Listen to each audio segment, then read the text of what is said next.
Mon histoire avec le cancer commence en septembre 2005. J'ai alors 35 ans. Je viens tout juste de terminer 4 ans d'allaitement successif et depuis un petit bout de temps, je me sens une petite masse plat au niveau du sein droit.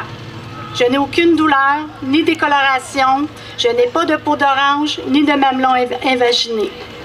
Je ne m'inquiète pas du tout, mais alors, au rendez-vous de routine avec le gynécologue, je décide de lui en parler. Comme j'avais allaité durant de longues périodes, nous pensions juste que c'était normal. Un peu comme un bon cycliste a de bons mollets musclés et durs, moi, mes seins étaient seulement plus fermes. Je suis l'aînée d'une famille de 4 filles et que ma mère n'ont jamais eu de problème de santé. Par précaution, mon médecin me propose de passer une mammographie, principalement pour me rassurer. Quand on m'assigne un rendez-vous, j'ai tout de suite appelé ma remplaçante pour m'assurer que c'était disponible la même journée. Cette dernière a pu me remplacer. Okay. Sinon, je ne serais probablement pas allée parce que j'avais une garderie en milieu familial et qu'il était difficile pour moi de prendre congé. Comme c'était un vendredi, Stéphane a décidé de venir avec moi et de prendre congé. Nous avons prévu ensuite d'aller déjeuner au restaurant, prendre notre journée. Durant la mammographie, Stéphane m'attendait dans la salle d'attente. Les techniciens en radiologie recommençaient leur image à plusieurs reprises et se mettent à me poser 1001 questions sur mes antécédents familiales. Jusqu'à là, je ne crains aucunement le cancer. Dans ma tête, ça arrive aux personnes âgées. En plus, j'ai allaité tellement longtemps que c'est prouvé que ça diminue le risque du cancer du sein. À ce moment-là, je les trouve incompétents de prendre autant de temps à produire leur image et je commence à m'impatienter. Ils décident de demander au médecin de garde de venir me voir pour voir les images. Il me signe un papier d'urgence pour passer une biopsie. Mon rendez-vous est prévu pour dans 3 semaines plus tard. Tellement sûre de moi, je décide d'y me rendre seule et j'oblige mon chum à aller travailler. La technicienne qui effectue l'échographie à mon sein est la première à me faire prendre conscience qu'il y a finalement peut-être quelque chose qui ne va pas. Elle fait entrer beaucoup de personnes médicales dans la pièce et tous observent l'écran et me posent plein de questions du genre « Quel âge avez-vous? Avez-vous des enfants? Êtes-vous accompagné? » Une fois terminé, je vais dans le bureau du docteur. Ce dernier, même s'il n'a pas encore les résultats de la biopsie, m'annonce qu'il est convaincu que c'est un cancer.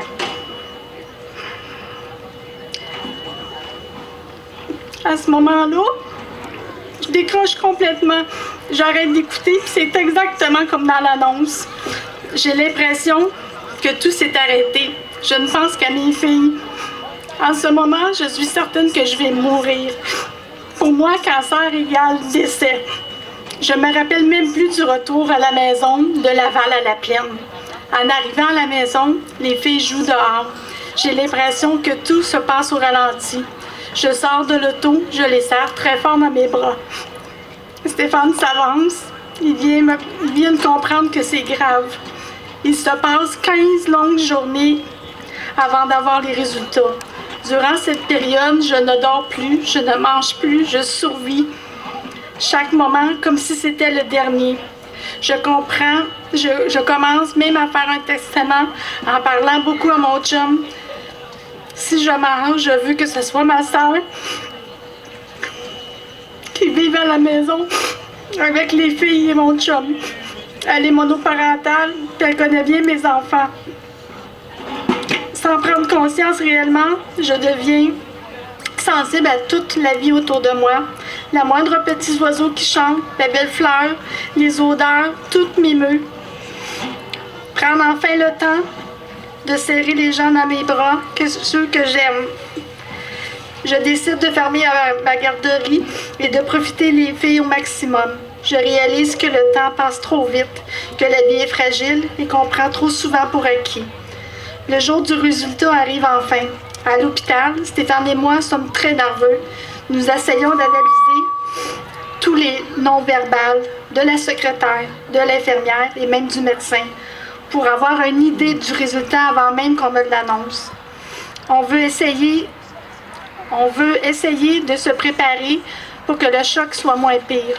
Il m'annonce que je devrais faire l'ablation complète d'un sein droit Il veut qu'on essaie la chimio avant pour faire diminuer la grosseur de la tumeur, ainsi permettre d'enlever peut-être seulement qu'une partie de mon sein. Après l'opération, j'aurai le droit à des traitements de radiothérapie. Je reste de glace devant l'annonce. Le médecin me demande si je saisis l'ampleur de la nouvelle. Je lui réponds que oui, que moi, pendant les 15 jours, j'ai cru que j'allais mourir. Que mes filles seraient orphelines de 3 ans, 6 ans. Et qu'il m'annonce aujourd'hui que je vais vivre un sein en moins. Je m'en fous. Tout se passe bien, je vais voir grandir mes filles. Cette annonce, autant dévastatrice pour certains, c'était pour moi comme une deuxième chance pour vivre. Alors commencent les traitements de chimio. C'est un traitement très dur. Pourtant, lors du premier cycle, je me sors de l'hôpital de bonne humeur et je suis parfaite. Attends un petit peu, je propose même à mon conjoint d'aller manger. Mais ce fut de courte durée. Dans l'auto, je me mets à vomir. J'ai vomi tout le reste de la journée, probablement plus qu'une vingtaine de fois. Je dois subir ces traitements 6 fois en tout. À toutes les 3 semaines, les 2 semaines premières après le traitement, je n'arrive pratiquement pas à me lever. Je me force à manger un peu de soupe. La 3e semaine, je reprends des forces tranquillement et j'arrive même à marcher un peu dans la maison. Et puis, ça recommence. À la fin, je suis complètement faible et épuisée. On doit même décaler mon dernier cycle pour les globules blanches sont trop bas. Malheureusement, les résultats de la chimio sont ordinaires. On doit tout de même enlever le sein au complet. Vu mon jeune âge, mon médecin me suggère fortement de me rendre à l'hôpital Notre-Dame, le seul endroit dans la région où ils peuvent faire l'ablation et la reconstruction immédiate. Le premier médecin que je rencontre là-bas est âgé et expérimenté, mais il refuse de me faire l'opération. Je demande un second avis et le deuxième médecin, plus jeune cette fois-ci, le réalise sans problème. Je serai opérée le 29 mars 2006. Après des mois de chimio, ce sera le succès complet. En juillet 2006, la radiothérapie commence. Lors des premières séances, j'ai l'impression d'avoir un gros coup de soleil. Mais plus les séances passent, plus la peau noircit et calcine. C'est très douloureux. Quand les traitements de radio sont terminés, on m'annonce que je serai suivie à tous les 3 mois et je subirai à chaque fois une batterie de tests pour s'assurer que le cancer reste inactif. La tumeur cancéreuse a été analysée en génétique et on a découvert que j'étais porteuse du gène BCA1. Le gène met à risque du cancer de l'utérus et de l'autre sein. On me conseille alors de faire l'ablation du sein gauche et aussi de faire enlever l'utérus. Je refuse, je suis pas rendue là dans mon cheminement. On me fait même voir un psychiatre pour me tenter de me faire changer d'idée, mais en vain. Arrive juin 2008, un cancer réapparaît dans les ganglions du cou. L'oncologue me conseille une chimio plus douce, mais à vie. Je suis bouche bée. Pour moi, la qualité de vie est primordiale. Je ne veux pas revivre, même à plus petite échelle, ce que la première chimio m'a fait traverser. Mon conjoint m'épaule plus que jamais. Remet en question les traitements proposés par le médecin. Il fait alors avouer qu'un spécialiste du cou, un ORL, pourra être mieux pour éviter pour m'opérer. Éviter toute chimie. Alors je rencontre un jeune ORL qui consente à m'opérer malgré le risque de paralysie faciale et paralysie du bras. Stéphane le bombarde de questions pour connaître le nombre de réussites qu'il a fait, ainsi que tous les effets secondaires. Le médecin prend son temps et il nous répond à tout en nous rassurant. Je suis opérée et ce fut un succès. Nous sommes maintenant rendus en janvier 2010. On découvre que j'ai un ganglion sous-clavicule infecté par le cancer. Il est inopérable par l'endroit où il est situé. Je refuse également une autre fois la chimio. En questionnant l'oncologue sur les autres alternatives de traitement, il finit une autre fois par me conseiller de rencontrer un radio-oncologue. Ce dernier nous annonce une très bonne nouvelle. En vain, on vient juste d'acquérir une nouvelle machine à la fine pointe de la technologie. qui nous permettra de cibler mon ganglion atteint sans toucher aux autres tissus et de causer de dommages possibles à mon corps qui a été irradié de nombreuses fois. Ce traitement a permis de diminuer de beaucoup de ma masse du ganglion et celle-ci d'arrêter sa croissance. En 2011, un de mes rendez-vous de suivi avec mon médecin, il me propose de refaire de la chimio. Mon cancer revient à tous les 2 ans environ. Il veut empêcher de le refaire surface ailleurs. Cette fois-ci, j'accepte, mais à mes conditions. Je ne veux pas retourner à Notre-Dame pour sauver les traitements. Le lieu, l'odeur, le stationnement me rappellent trop de mauvais souvenirs. Le 2e cycle, je commence à faire un peu de fièvre. Je suis hospitalisée 24 heures pour qu'on puisse vérifier si c'était une infection. On ne trouve rien. Ça semble diminuer. 2 jours plus tard, je suis supposée recevoir ma 3e dose de chimio. Mais ce matin-là, je suis confuse. Mon conjoint est inquiet, car j'ai même des hallucinations. Je me dirige vers l'hôpital. À ce moment-là, je suis vraiment mêlée. Je cherche mes sacs d'épicerie à mes pieds. Je pile du linge invisible sur le tableau de bord. Je suis terriblement mêlée. À l'hôpital, pas question de recevoir mon traitement. On m'envoie directement aux soins intensifs. Je souffre d'une grave pneumonie qui a envahi mon sang et qui fait donc un choc septique. Mon état se détériore rapidement. Le soir même, on doit me plonger dans un coma artificiel et m'intuber pour me permettre de survivre. La première nuit de mon état se dégrade énormément et je deviens presque critique. Mais dès le lendemain, il se stabilise et je me remets tranquillement. Après 5 jours de coma, on me réveille doucement. Durant les jours où j'ai été plongée dans le coma, je me suis rappelée d'avoir cherché Stéphane. Parce qu'il était tout le temps là avec moi. Puis, d'avoir traversé, je me rappelle, j'ai traversé une mer, puis j'ai nagé. Mais moi, je ne sais pas nager. J'imagine que c'est une belle image pour comparer le combat que j'ai mené pour réussir à sortir de ce coma et me rétablir rapidement. Même les médecins n'arrivent pas à croire à quelle vitesse je prenais du mieux. Je suis ressortie de l'hôpital après seulement 10 jours. Pour compléter mon histoire, je peux oublier de parler de mes reconstructions du sein répétitif qui n'étaient pas satisfaisants à cause de la radiothérapie. J'ai eu un changement de prothèse en 2007 puis en 2011. Après mon coma, à cause des allergies du matériel médical qui a causé des blessures profondes au niveau de mon thorax, ils se sont infectés. On a dû enlever complètement mon sein pour permettre au tissu de guérir. Perdre mon sein durant toute une année complète. Une très dure épreuve pour moi, je n'avais jamais vécu auparavant, même au tout début de la maladie. Au cours des années qui ont suivi, on m'a opéré à plusieurs reprises avec plusieurs méthodes différentes. Mon corps a rejeté plusieurs prothèses installées et j'ai eu des implants ouverts pendant des mois. A permis de reconstruire mon sein à partir de ma propre graisse de peau pour enlever toute trace de thérapie. Cette dernière opération a très bien fonctionné. Je suis complètement satisfaite de l'apparence de mon sein actuellement. Il me reste qu'une dernière petite chose à faire, c'est le tatouage pour le niveau du mamelon. En terminant, je veux remercier tout le monde autour qui prennent le temps de ramasser des fonds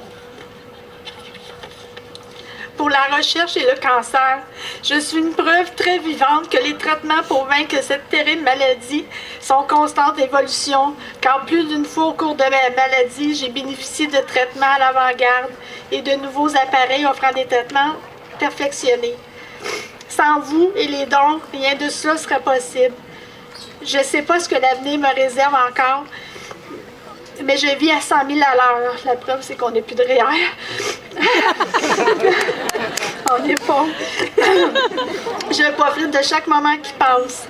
Juste un petit mot aussi à mon conjoint. Ça va faire quoi, 20 quelques années qu'on est ensemble? C'est ma 10e année de cancer, c'est le 4e. Il n'a jamais lâché. Il a toujours défendu les propositions devant un médecin qui n'arrivait pas à le faire. Il a questionné leur expertise. Il a même les mots qui m'ont... Attends une minute. quand les mots me manquaient. Souvent, à force de persévérance, il a réussi à convaincre les médecins d'essayer d'autres traitements et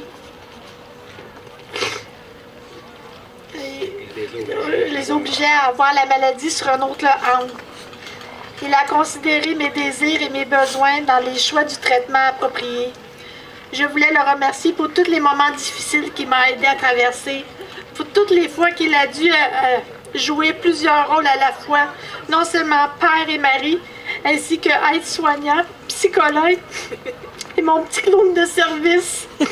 Avec ton humour presque parfait, parfois déplacé, tu as détendu l'atmosphère plus que toute. Une fois, tu m'as fait rire dans des situations où j'avais dû pleurer. Tu es en grande partie responsable de ce point où je suis rendue aujourd'hui d'être là. Merci, papa, je t'aime.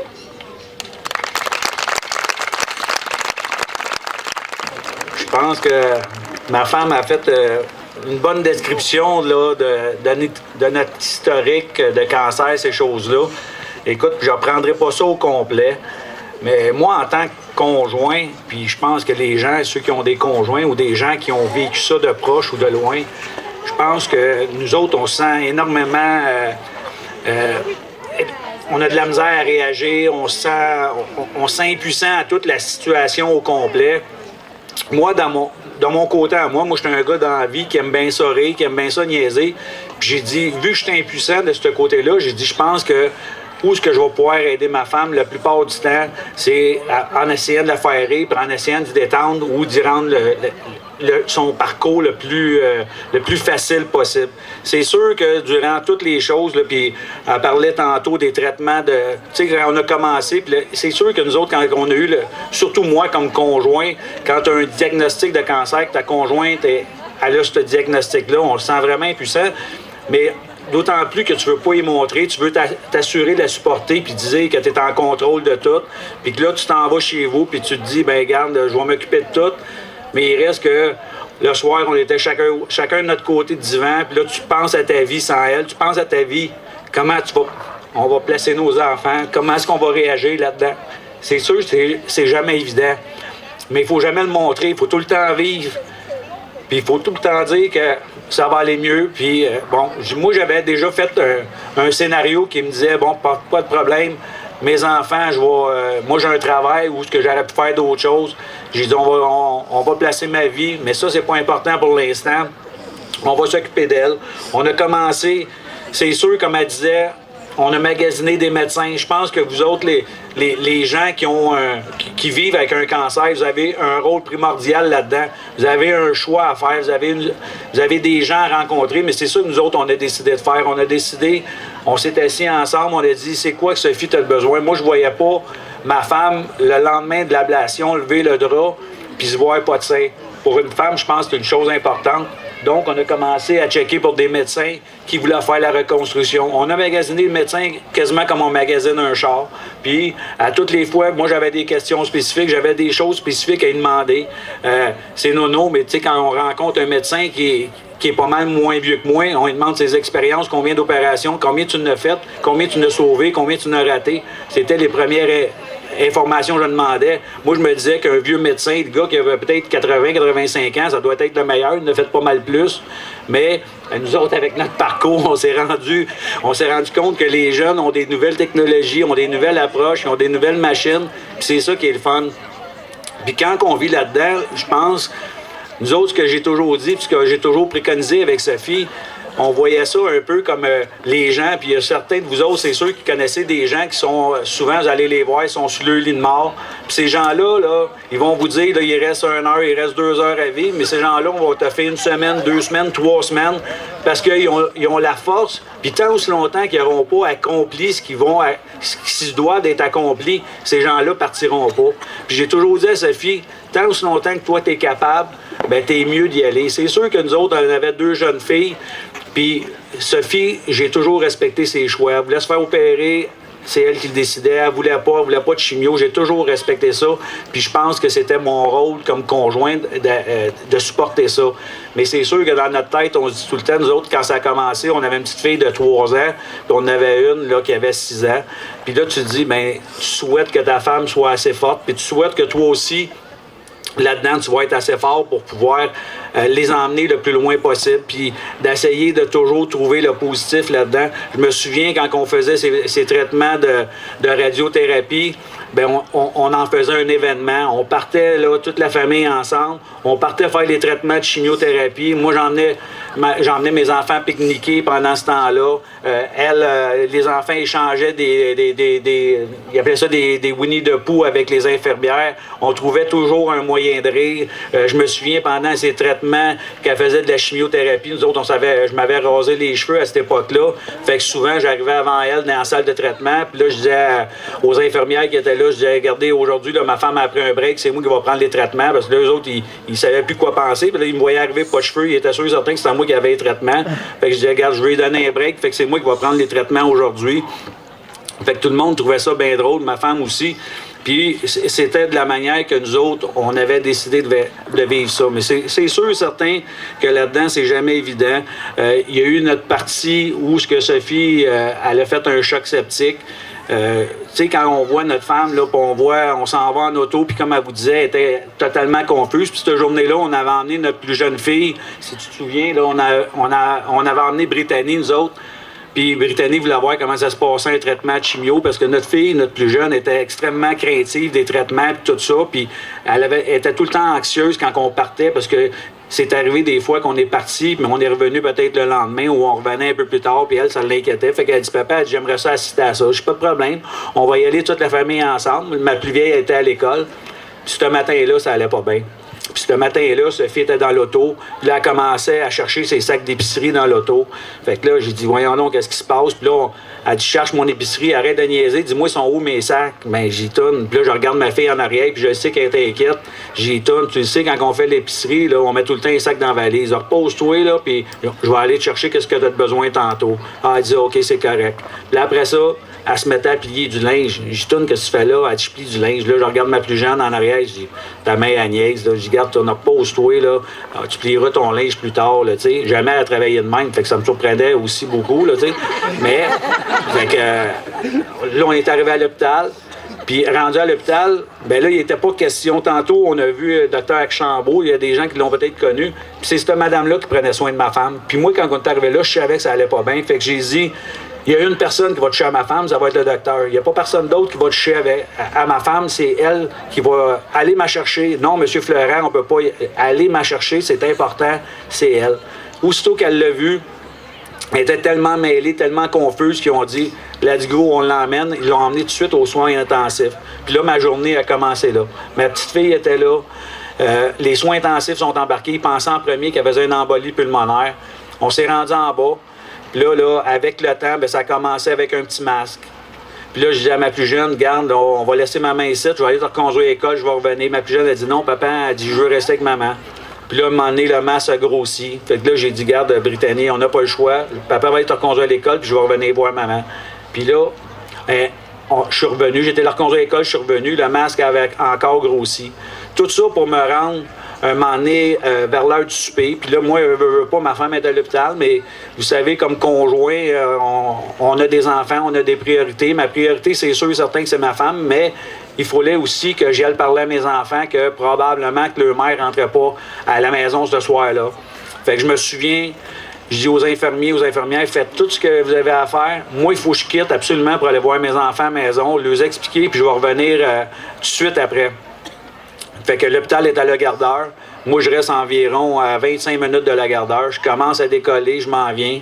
Je reçois un appel d'une infirmière qui me dit « Le médecin veut vous voir. » J'ai dit « Écoutez, c'est important, il faut que j'aille à la maison. » Elle dit « Monsieur Fleurant, le médecin va absolument vous voir. » J'ai dit « Dites-moi, c'est quoi le problème? » J'ai dit « Là, il faut que j'aille voir mes enfants. Monsieur Fleurant, il faut absolument que vous reveniez. » Fait que là, je suis revenu, j'ai appelé une gardienne. J'ai dit « Écoute, es-tu capable de rendre là? » Mais vous savez, quand on a un appel dans le même, puis le médecin va absolument vous voir, puis il n'y a pas personne qui veut vous dire de quoi, c'est sûr certain qu'on s'attend au pire. Fait que là, j'ai fait demi-tour. Je me souviens pas du chemin que j'ai fait. J'étais arrivé là-bas.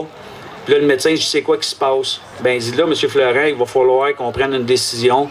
Il va probablement falloir la mettre dans le coma parce qu'elle n'est plus capable de fonctionner par elle-même. Ben, j'ai dit, regardez, faites tout ce que vous avez à faire. Prenez les décisions. Donnez-moi un papier à signer. Je vais vous le signer, votre papier. Mais prenez soin de ma femme. Il faut que j'aille voir mes enfants. Il faut que j'explique à mes enfants. Fait que je suis revenu à la maison. J'ai parlé à mes enfants. J'ai parlé à la gardienne. J'ai expliqué à mes enfants que là, il fallait que je retourne voir ma femme. Puis quand je suis revenu, là, on me dit, « Monsieur Florent, il faut vraiment mettre votre femme dans le coma. » J'ai dit, « OK, parfait, ça s'engage à quoi, ça? » Ben, pour combien de temps? Puis là, les questions ont commencé à défiler. Puis là, on me dit, « Ben, ça se peut que ça dure 1 semaine, 2 semaines. Ça se peut qu'on parle de mois. » Puis, pour me faire dire après, « Ben, on pense... Il y a des fortes chances qu'elle s'en sorte pas non plus. » Fait que là, je vous dirais qu'il y a beaucoup de choses qui se promènent dans la tête, surtout au niveau des enfants, au niveau d'un paquet d'affaires. Fait que on met ma femme dans le coma. Je m'en reviens à la maison le soir. La première affaire qu'on fait, on va voir la maison. Je vois, puis tout le long, en m'en revenant, je parlais à mon grand-père. Je dis à mon grand-père, écoute, s'il faut que tu apprennes, prends-la, mais prends-en soin. Sinon, assure-toi de me laisser, puis je vais m'en occuper. Fait que, arrivé à la maison, j'arrive à la maison, il y a un miroir sur la table. Je dis à la personne qui est allée à la gardienne, je dis, c'est quoi qui est arrivé avec le miroir? Elle dit, je ne sais pas. Elle dit, il a tombé tout seul de la chambre. Je dis, voyons donc, il a tombé tout seul. Fait que là, j'ai dit, bon, ça y est, c'est le signe de mon grand-père qui me dit, ben garde, on va en prendre soin, on va s'en occuper. Fait que la nuit a passé, j'avais 3 téléphones après moi durant la nuit pour être sûr certain que si j'ai l'appel, que je sois disponible. En fin de compte, la nuit se passe. Aucun appel. Ou bien je ne l'ai pas entendu, ou je voulais pas l'entendre, mais non, au contraire, il n'y a aucun appel qui s'est logé. Fait que là, je me suis dit, j'ai quand même une chance que tout s'est bien passé. Fait que là, le lendemain, je me rends à l'hôpital. Mais là, ce matin-là, ma plus jeune, elle voulait absolument voir ma femme. Fait que là, elle me dit, écoute, papa, je vais aller voir maman. Je dis, non, on peut pas la voir parce que ma femme était toute intubée. Il y avait un paquet de machines après elle. Fait que j'ai dit, puis moi, j'avais pris la décision que mes enfants voient pour ma femme. Pour qu'il y ait une belle image si éventuellement il y avait de quoi. Fait que, ben là, ma plus jeune commence à me gosser. Puis, tu sais, des fois, les enfants, là, je pense à cette je me souviens plus de l'âge qu'elle avait. Je pense qu'elle avait peut-être 3-4 ans dans ce coin-là quand ça s'est passé. Puis, mais là, non, ils sont un peu plus vieilles que ça, le coma. Mais là, tu sais, les enfants, des fois, ils peuvent trouver toutes sortes d'arguments puis toutes sortes de bébelles, là, tu sais. Fait que là, elle me dit, papa, je vais voir maman. Je dis, non, il n'y a pas question. Maman est enfermée dans une pièce, puis seulement les médecins peuvent y aller parce qu'eux autres sont stérilisés. Puis elle dit, c'est quoi stériliser? Stériliser, c'est qu'ils ont des habits, puis ils ont un paquet d'affaires. Elle dit, écoute bien, là. Elle dit, il y a une fenêtre, c'est sûr. Je dis, non, il n'y a pas de fenêtre, c'est fermé. Elle dit, niaise-moi pas, il y a une porte. Ben oui, c'est sûr qu'il y a une porte, Ton. Mais j'ai dit, on peut pas la prendre, nous autres, parce qu'il faut qu'ils franchissent 2 portes. Elle dit, là, tu vas arrêter de me niaiser. Elle dit, c'est sûr, certain que papa, je peux voir maman. Elle dit, OK, je le sais. Elle dit, qu'est-ce que je vais faire? Elle dit, je vais me mettre tout nu. Puis elle dit, ils vont me désinfecter. Ben non, Ton. J'ai dit, tu peux pas te mettre tout nu devant des gens que tu connais pas. Elle dit, pour voir ma mère, elle dit, je ferais n'importe quoi. Fait que vous voyez le genre d'argument auquel on fait des fois allusion dans ces affaires-là. Fait qu'en fin de compte, ma femme, puis tantôt, elle dit qu'elle a été 5 jours. Puis moi, dans mon minding, à moi, ça a duré 5 semaines. Fait qu'elle a dû me manquer à quelque part, là, tu sais, je sais pas comment ça se fait. Puis hier, justement, on en parlait. Je dis, voyons non, t'as été 5 semaines dans le coma. Elle dit, ben non, c'était 5 jours. Fait que vous voyez, nous autres, un peu, les assistants ou les aidants naturels, comment est-ce qu'on voit ça. Puis, pendant cette période-là, ça a été une belle période parce que moi, j'ai été chanceux dans la vie. J'ai toujours été présent pour mes enfants. Fait que la semaine que ma femme n'a pas été là, ben, elle est rentrée à l'hôpital le mardi. Le mercredi, j'ai dit, m'a faire une activité avec les enfants pour leur faire oublier un peu leur mère. Donc, on a été au cinéma. Mais tout ça en ayant mon téléphone à côté de moi, puis en attendant tout le temps des nouvelles des médecins parce que ça allait pas tout le temps bien. Prenez des décisions. Moi, je me suis toujours fié à Sophie. Elle a toujours été bonne là-dedans, toujours pris ses décisions, ses affaires. Mon rôle, ça a juste été de l'encourager puis de la supporter là-dedans. Fait que je vous remercie beaucoup.